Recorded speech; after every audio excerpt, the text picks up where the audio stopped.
피상속인의 최대 주주 지분 요건 완화, 상속인 2년 종사 요건 폐지, 1인 단독 상속 요건 폐지.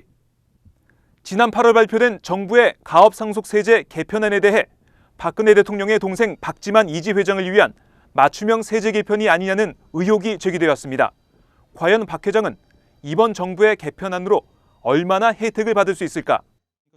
이용섭 전 국세청장은 지난 29일 오마이TV 대담에서 가업 상속 공제 대상을 확대한 정부의 개편안이 국회에서 통과되면 박 회장의 아들들이 현재 주식시세 기준으로 약 190억 원의 세금을 감면받게 된다고 밝혔습니다.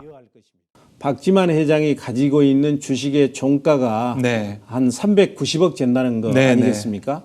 이 390억이 그대로 상속세가 과세되는 상속재산으로 들어가게 되면 세금이 어느 정도 감면받느냐면 최고 세율이 50%이기 때문에 약 190억 정도가 감면이 됩니다. 이 전 청장은 피상속인의 최대 주주 지분 요건 완화와 상속인 2년 종사, 1인 단독 상속 요건이 폐지되면서 박 회장이 혜택을 보게 됐다고 설명했습니다.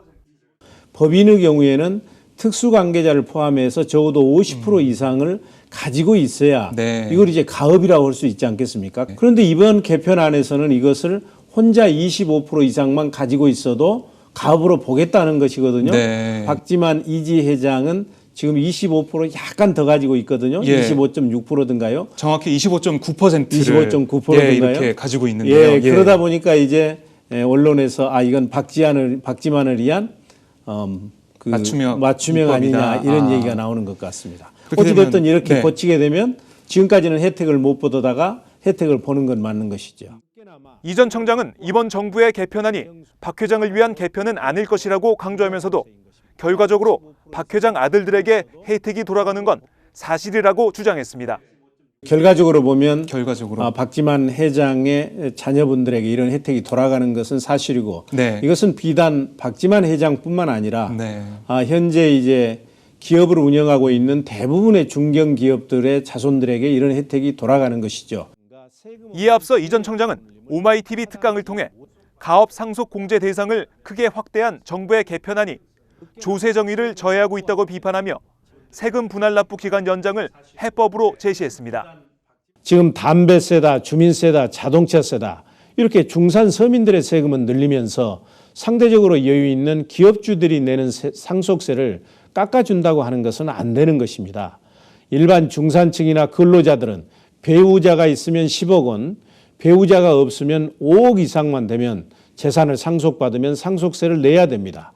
집 한두 채만 상속받아도 상속세를 내야 되는데 음식점이나 제조업과 같은 사업을 영위하면 수백억 원을 상속받아도 감면해 준다면 이것은 너무 형평성이 맞지 않는 것입니다. 이분들은 우리 사회에서 몇 프로 안 되는 부유층입니다. 기업하신 분들이 훨씬 여유롭게 사는 것이 우리의 현실입니다. 그래서 우리가 이러한 감세를 부자 감세라고 얘기하는 것입니다.